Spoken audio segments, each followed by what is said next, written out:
Hi to everyone who's watching, I'm Guy with a Pen, and this is the introduction to my channel. It'll be full of drawing tutorials, methods, and tips that I use that may help any new artists out there.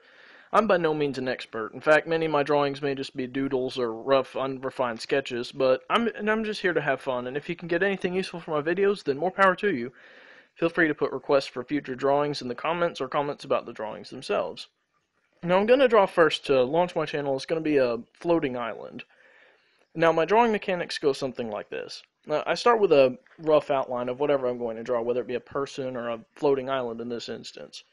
It doesn't have to be anything special. I'm just sort of adding some random shapes. It's going to be made out of mostly circular boulders. So what I'm going to start with is drawing a bunch of semicircles with shading on one side. The light source is coming from the right side, so all my shading is going to be on the left.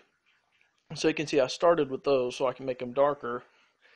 And when I do semicircles, I can stack other boulders in front of it and give it a more laced appearance.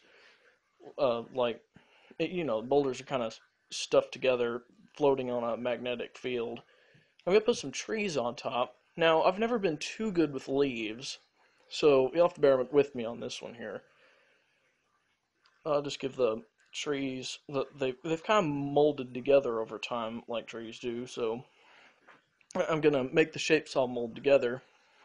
The roots, I'm going to make almost like vines. They hang down from like any rock that they can grab onto.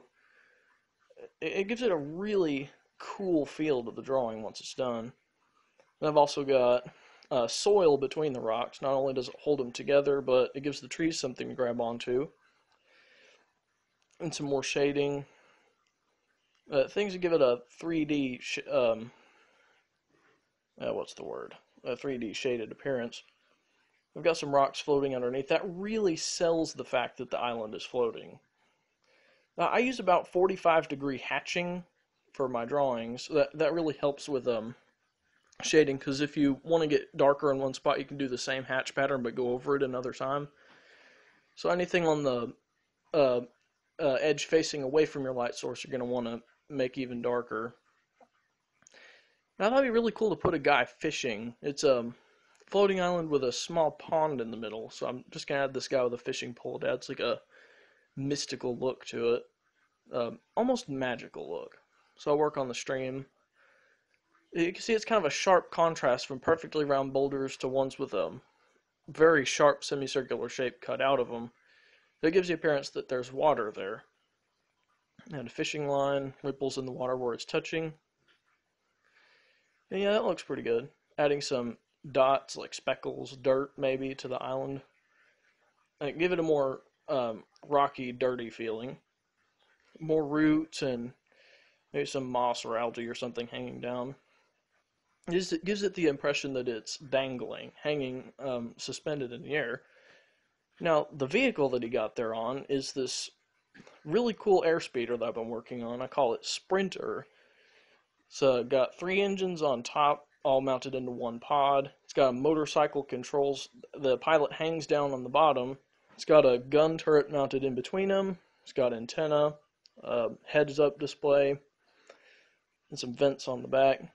It gives it some shading to give it the illusion that it's a 3D model. If you don't do shading, if you do shading, it adds a totally different look to your models.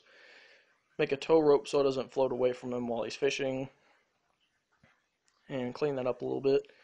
This is the cloud line. It really gives an illusion that it's floating like really high in the atmosphere. Kind of a sun there. Outline of the clouds and another island in the distance. That also gives a feeling of depth to the picture. I'll draw a planet with rings, kind of like a moon in the distance. Not too bad.